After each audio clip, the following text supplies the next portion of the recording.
Welcome. हेर्नुहोस् है, हेर्नुहोस् साथीहरू, यहाँको हाल यस्तो छ है।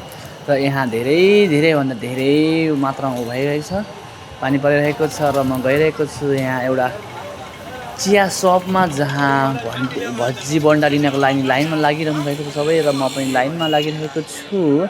र भज्जी बन्डा त यी हाल्ने बित्तिकै खतम भयो।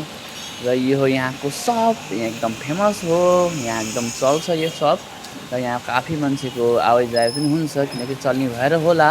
र यता मौसमले पनि च्यालेन्ज हानिरहेको छ, हेर्न सक्नुहुन्छ तपाईँहरू। र म यो हेर्दा बाहिरतर्फ आएर हेर्दाखेरि त यता त पानी नै छ त बा। यतापट्टि पानी छ है, यतापट्टि होइन, यतापट्टि पानी छ है। मेरो मोबाइलको क्यामेरा उता घुमेछ, सरी गाइस।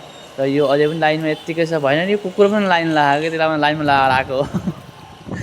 सो मैले भज्जी लिएर अहिले फर्किसकेको छु। फर्किने क्रममा मैले यहाँ मिनी फेवाताल भेट्टाएको छु। यो हाम्रो मिनी फेवाताल होइन, गल्ली फेवाताल। आउने क्रममा पानी मजाले भरिएको छ, पैदल हिँड्न सकिँदैन, किनकि खुट्टा त घोडा मुनि छ। सो साइकल र बाइकमा तपाईँ हिँड्न सक्नुहुन्छ। र म लगभगमा आइसकेको छु मेरो एरियामा, जहाँ म आउनुपर्ने हो। So thank you guys for watching.